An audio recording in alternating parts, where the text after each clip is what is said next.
You're listening to The Reclaimed Life, a podcast about recognizing manipulation, reclaiming your voice, and rebuilding a life that actually feels like your own.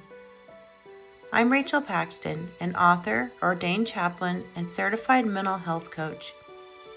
And each week I'll explore the patterns, dynamics, and turning points that help people rediscover who they truly are.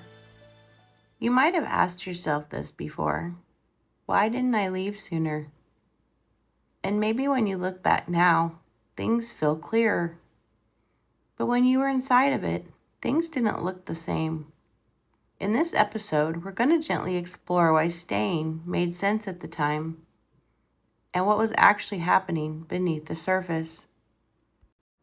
There's a question that comes up for a lot of people at some point, and it usually sounds like this: why did I stay so long? Or, why didn't I leave sooner? It can feel confusing to look back because from where you are now, things may seem clearer, but at the time, they weren't. You weren't ignoring red flags, you were trying to understand them. Things didn't fully add up, but they also didn't fully make sense in a way you could clearly name. So you stayed engaged, not because you were in denial, but because you were trying to find clarity. When something is inconsistent, it doesn't always push you away. Sometimes it pulls you in because your mind tries to resolve it, to make sense of it, to find the missing piece that will make everything click. And that can keep you there longer than you expected, not because you weren't paying attention, but because you were paying attention in a different way.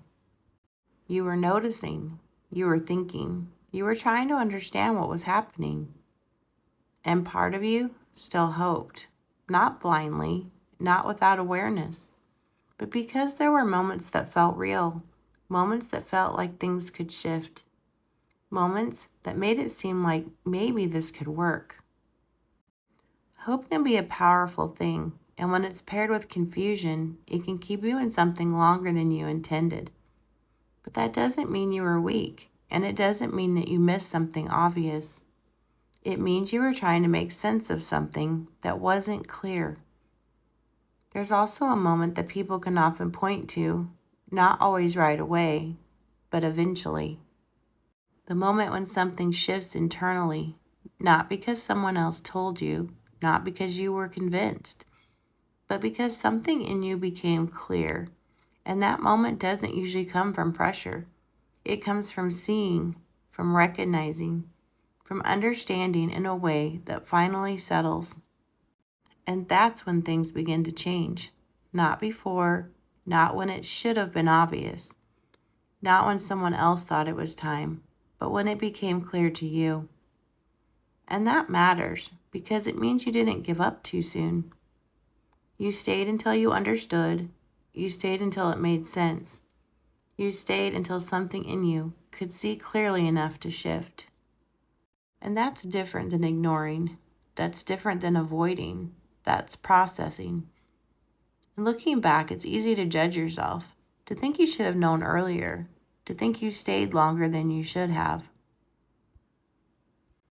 But at the time, you were working with what you could see and what you could understand. And when that changed, you changed. So if you've ever found yourself asking, why did I stay so long? A different way to look at it is, you stayed until it made sense not to, and that matters. Because that's where clarity begins, and that's where your next step came from. Not from pressure, not from someone else's timeline, but from your own understanding. And that's something you can trust. Thank you for listening to The Reclaimed Life. If something in this episode resonated with you, you're not alone. Many people are beginning to recognize unhealthy patterns in relationships, systems, and environments, and discovering that reclaiming their voice is possible. In future episodes, I'll explore topics like recognizing manipulation, understanding narcissistic dynamics, rebuilding self-trust, and learning how to create a life that actually feels like your own. If you'd like to explore more of these ideas, you can visit my website at thereclaimedlifepodcast.com, where I share additional writing, resources, and future episodes of the show. Until next time, take a moment to listen to your intuition, trust what you're beginning to see, and remember that reclaiming your life often begins with one honest question. This is The Reclaimed Life.